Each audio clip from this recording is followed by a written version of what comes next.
Hey guys, this is Dr. Hub. In case you haven't subscribed, please do subscribe for updates. Important features of inheritance patterns. Features of the inheritance pattern. So the important being the X-linked disorders.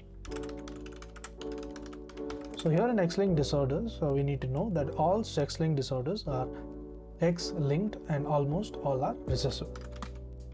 So majority of them are X-linked and they are recessive. That's why it's very important.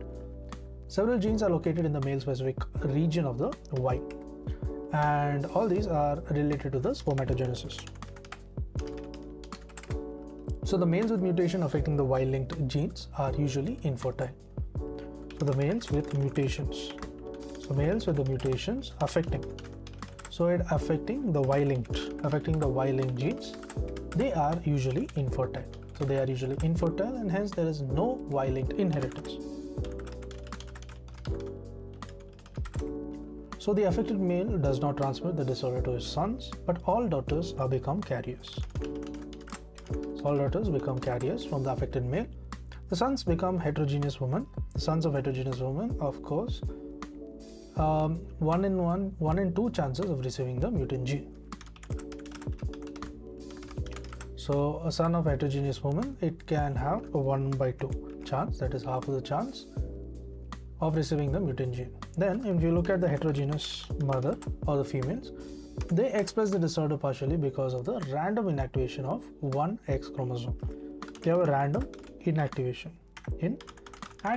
of the 1X chromosome. Now let's move on to the ADD. ADD stands for the autosomal dominant disorders. So with every autosomal dominant disorder, some patients, they do not have the affected parents. So no affected parents. So some patients do not have affected parents, and such patients owe their disorder to the new mutations involving either the egg or the sperm from which it is derived. So when you look at the clinical features, it can be modified into variations in penetrance and expressivity. So in conditions, the age of onset is delayed. So age of onset, this becomes delayed, and also the symptoms and the signs may not appear until the adulthood. So adulthood is where it can appear, as in case of the Huntington's disease. This is important, Huntington's disease. To learn and grow daily like this, please do subscribe.